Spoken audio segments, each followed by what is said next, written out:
Assalamu alaikum wa rahmatullahi wa barakatuh, Monsieur le Président, Monsieur le Directeur de l'Université, professeurs et étudiantes. Merci au comité d'organisation pour son honneur d'invitation à être parmi vous aujourd'hui.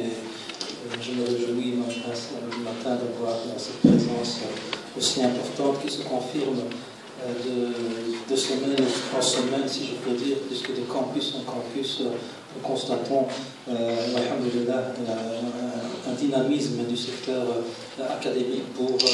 avant peut-être les autorités et le secteur financier lui-même, promouvoir cette finance islamique. Je vous en remercie.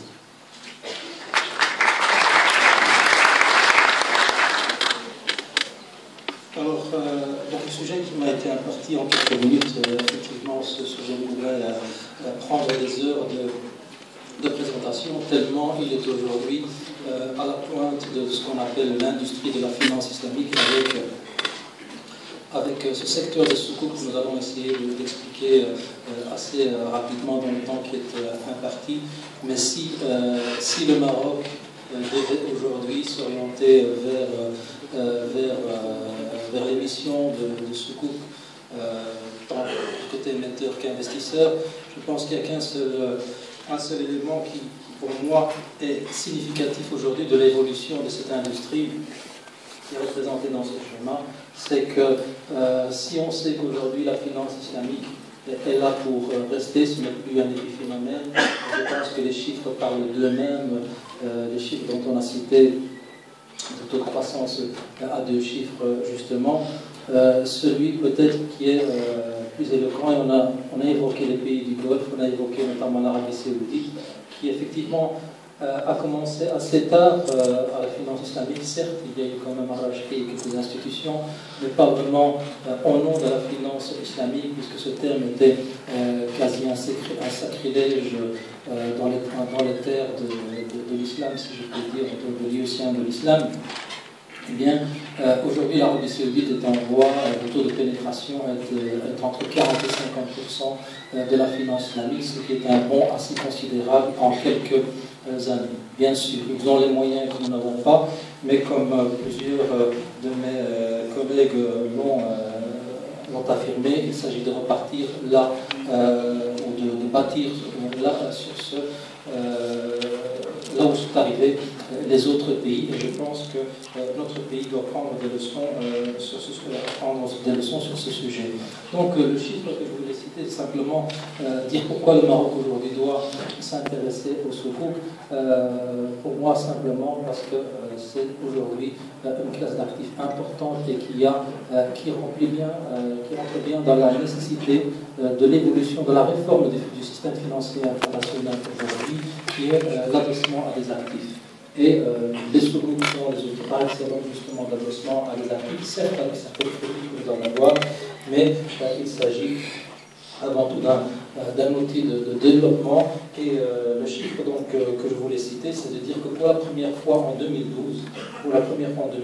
et c'est très significatif sur des pays qui ont d'autres possibilités, donc comme les pays du Golfe, qui ont des capacités importantes d'émissions, notamment obligataires conventionnelles, en 2012, pour la première fois, les émissions de soukouk ont dépassé les émissions conventionnelles, donc les obligations classiques. Donc rien pour cette évolution-là, je pense que cela mérite que le Maroc s'attarde un peu et pose une réflexion sur ces soukouk. Alors, l'estimation aujourd'hui de ces soukouk, on a une évolution assez importante. Hormis la crise entre 2008 et 2009, la crise financière qui a ralenti un peu l'émission des soukouk, et aussi un débat sur la non-conformité d'un certain nombre de soukouk, qui a donc causé un ralentissement. Depuis 2010, nous avons aussi, aujourd'hui, nous assistons à des taux de croissance assez importants. L'année 2012 s'est clôturée après une émission de près de 150 milliards de dollars, ce qui en fait une classe d'actifs très importante de l'industrie de la finance islamique aujourd'hui. Alors c'est bien sûr La Malaisie qui est en tête de cette émission aujourd'hui pour différentes raisons. Bien sûr, la Malaisie à cause de la structure et l'importance qu'elle a donnée à structurer l'industrie de la finance islamique et à la réglementer, mais aussi parce qu'elle a un marché secondaire très dynamique, basé sur certains aspects qui sont certes pas acceptés par les scolaires du Moyen-Orient, qui font qu'il y a en partie de la vente de la dette et beaucoup d'instruments basés sur la murabaha. Or, la murabaha est un instrument qui ne peut pas être titrisé, en tout cas pas faire l'objet d'un marché secondaire. Donc c'est principalement la Malaisie et les pays du Golfe qui tirent aujourd'hui l'industrie des soukouk. Alors, en quoi consiste ce fameux soukouk, qui est le terme, qui est le pluriel du terme sac, qui vient bien sûr du terme arabe, qui désigne assez communément un certificat d'investissement. Alors, on a l'habitude de les comparer à des obligations. On parlait d'obligations islamiques, je n'aime pas du tout le terme obligation islamique parce qu'il ne s'agit pas du même outil et qui ne se comporte pas de la même manière. Et retenons principalement que ce sont des certificats d'investissement. Alors, une des définitions qui est retenue notamment par la OFI, donc sont des certificats égale valeur représentant des parts indivisibles dans des actifs tangibles, l'usufruit des services d'actifs et projets particuliers générateurs de revenus. Donc il s'agit toujours d'avoir un actif adossé sur lequel on peut générer des revenus qui peuvent être distribués à des porteurs de certificats. Alors le plus souvent ça se fait par le truchement d'un véhicule ou d'un conduit spécialisé qu'on appelle en anglais SPV, Special Purpose Vehicle, et donc je vais expliquer dans quelques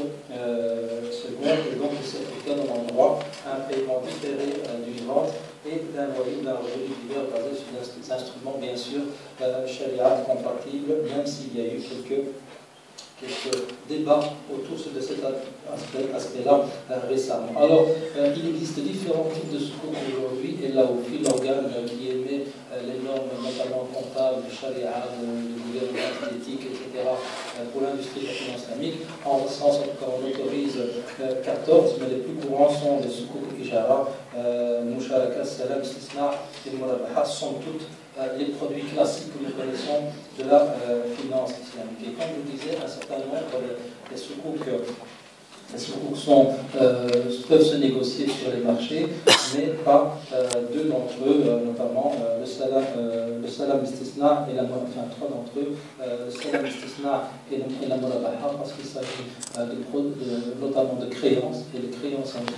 ou bien de produits à livrer à terme, et les créances en islam ne peuvent pas s'échanger qu'à la valeur nominale, donc au pair, et donc ce qui fait que ces produits-là ne peuvent pas être négociés. Donc vous voyez un peu les types de structures qu'on peut avoir pour les soukouk, donc ces 14 catégories. Alors aujourd'hui, les soukouk sont montés de façon assez hybride et vous pouvez trouver souvent une combinaison de ces instruments. Alors, comment fonctionne un soukouk en quelques mots? Une entité qui souhaite avoir des liquidités vend des biens qu'elle possède à une entité qui est le véhicule qui va servir d'intermédiation avec les investisseurs et qui va devenir propriétaire des biens à financer. Alors l'entité initiale contracte un contrat, notamment déjà la c'est le cas que je vais expliquer dans quelques secondes, qui lui permet notamment de rester locataire dans des bâtiments. Le SPV va émettre alors sur le marché des certificats islamiques ou soukouk, et des souscripteurs vont acheter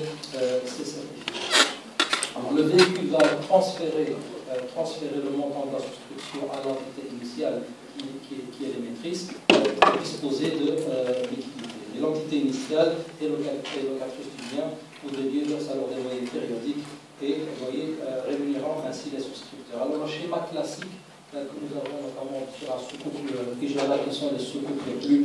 nombreux, est le schéma suivant. C'est en sorte plus ou moins le schéma qui a été suivi par beaucoup de soukouk, mais notamment, je vis en Europe principalement, et donc celui qui a fait date, notamment en Europe, a été la première émission par un État ou une région, disons, allemand, un lender allemand, qui a émis en 2004 pour 100 millions d'euros d'émissions de soukouk d'instruments islamiques. Et en l'occurrence, il s'agissait du ministère des Finances allemand. Donc voilà, donc, un État, donc ça, il n'est pas question de limiter cette finance aux musulmans. Cet État, ce Länder allemand, donc ce ministère des Finances, occupait des bâtiments sur lesquels donc, il opérait et avait besoin de liquidités pour une série d'autres projets, et donc a décidé d'avoir recours au secours pour titriser des bâtiments qu'il avait, des bâtiments qu'il occupait. Et donc ce Länder a vendu ces bâtiments à un véhicule, un SPV, qui a levé des fonds pour investir, donc pour racheter ce bâtiment sur une période de 5 ans. Et donc le titre de propriété a été transféré au véhicule et ainsi aux porteurs de ces certificats qui, eux, ont ensuite le véhicule l'État, le ministère des Finances allemand a payé un loyer puisqu'il continuait à occuper le bâtiment pour ses opérations et donc a versé un loyer au véhicule qui lui-même a rétrocédé ses loyers aux porteurs de certificats et après 5 années, le bâtiment a été reversé. Le bâtiment a été acquis à nouveau par le Länder allemand et donc l'opération a été clôturée avec succès il y a quelques années. Il s'agit donc d'un schéma ici typique de Ijara. Alors, je n'ai pas le temps de parcourir tous ces schémas que vous retrouverez sur la présentation. Ici, celui que je viens d'expliquer, donc Ijara, vous avez les soukouk al-Murabaha, donc avec leur spécificité. Au fait, donc imaginez, je n'ai pas malheureusement le temps de les expliquer, mais imaginez juste une opération, ceux qui sont déjà familiarisés avec la finance islamique, juste une opération de Murabaha, et comment on peut la structurer dans le cadre d'une opération de titrisation sous forme de soukouk. Vous avez des opérations sur le salaire, vous avez sur la Mudalaba, vous avez sur la Musharaka, sur l'Istisna aussi, ainsi que la Wakala. Donc il est aujourd'hui possible de monter des opérations de soukouk sur différents produits classiques que l'on connaît en finance islamique et qui sont aujourd'hui à la base de nombreux projets de développement dans les pays, notamment du Golfe et en Malaisie. Et comme je l'ai dit, aujourd'hui, les émissions se font la cité par les entreprises privées comme General Electric ou par des États comme le Länder allemand de Saxonie. Alors, je renvoie sur ces schémas ceux qui veulent être un peu plus documentés. Nous avons eu récemment, l'an dernier et plus récemment, il y a quelques jours, deux publications assez intéressantes émises par le Maroc. Il faut le souligner, ces deux travaux qui sont des références aujourd'hui, je pense, pour tous ceux qui s'intéressent au sujet. L'un par le CDVM, qui a été fait l'an dernier, vous retrouverez pas mal d'informations, et le second qui a été émis il y a quelques semaines par Al-Khawarizmi en France, par des Marocains, des professionnels marocains de la finance en France, qui ont émis aussi un rapport sur les opportunités au Maroc, et notamment expliquant ces schémas que vous pouvez retrouver. Alors, je parlais tout à l'heure de la différence avec les obligations classiques, et pour dire que je n'aimais pas ce terme, parce qu'effectivement, les soukouk sont des parts de propriété qui sont en fait quasi des fonds propres ou des fonds à risque, en tout cas, pour les porteurs de ces soukouk, ce qui n'est pas le cas des obligations. Et pour les soukouk, il y a toujours des sous-jacents qui sont des actifs tangibles. Le cas des obligations n'est pas le cas, puisque c'est un titre de créance avec un revenu fixe, alors que pour les soukouk, il y a certes des revenus qui peuvent être fixes pour les soukouk Ijara ou Murabaha, par exemple, mais ils peuvent être variables, y compris pour soukouk Ijara, mais variables pour une série d'autres soukouk comme Musharaka ou Mudaraba, puisque nous ne connaissons pas au moment de la conclusion de l'opération, nous avons que des profits estimés et pas un revenu fixe connu d'avance. Une autre différence avec les obligations, c'est que les porteurs de soukouk prennent un risque plein et donc les certificats peuvent être sujets à des pertes également que doivent prendre en charge les porteurs de ces certificats, ce qui n'est pas le cas de l'obligation qui est en général concernée par le projet, puisque les obligations ne sont pas en général connectées directement à un projet particulier. Alors, les soukouk sont aussi en général limitées pour une durée liée au terme d'un projet, alors que les obligations sont indépendantes. Alors, en général, on peut financer un projet avec des obligations, mais on se refinance alors pour un autre terme si le terme n'est pas suffisant, alors que pour les soukouk, on émet pour une durée bien déterminée. Ces durées aujourd'hui sont surtout du court terme, en moins d'un an, enfin plutôt moyen terme, entre 3 et 5 ans, alors que le marché est demandeur plutôt de soukouk à court terme et de soukouk à plus long terme, au-delà de 10 ans. Il y a ici quelques différences sur lesquelles je ne vais pas m'attarder. Alors ces fameux soukouk aujourd'hui ont fait débat pour différentes raisons, notamment en 2008 quand on a constaté que, en tout cas les scolaires ont constaté qu'un certain nombre de soukouk qui étaient en circulation n'étaient pas conformes à la Sharia. Il y a eu une position de Majma' al-Fiqh Jeddah qui a été rectifiée aussi par l'émission pas d'une nouvelle norme, mais en tout cas le rappel de la norme existante sur la conformité de ces soukouk, notamment avec un problème de garantie où on garantissait notamment le prix d'acquisition. Certains garantissaient un revenu alors que c'était des soukouk qui étaient à risque, notamment Modaraba et Mouchalaka. Ce qui veut dire que pour certains, l'industrie de la finance islamique a à un certain moment dévié par rapport aux finalités de ces instruments pour finalement suivre le marché et avoir des obligations, des instruments qui effectivement ressemblaient beaucoup à des obligations classiques. La tendance aujourd'hui, c'est le risque de Sharia qu'expliquait le Dr Al-Alami tout à l'heure, et donc aujourd'hui ce risque est pris en compte et les émetteurs font attention à cet aspect-là. Alors, un des problèmes posés par l'industrie de la finance, par l'émission des soukouk, c'est que la majorité d'entre eux étaient des soukouk asset-based où le titre de propriété restait sur l'émetteur et pas sur les porteurs de certificats comme le sont les asset-backed, où il y a le transfert légal du titre, et cet élément-là a été mis en évidence surtout durant la crise actuelle où plusieurs soukouk ont été mis en défaut, notamment des défauts de paiement comme celui de Cameron Gas au Texas, et que finalement les porteurs de soukouk, alors qu'ils pensaient avoir des actifs en garantie, se sont retrouvés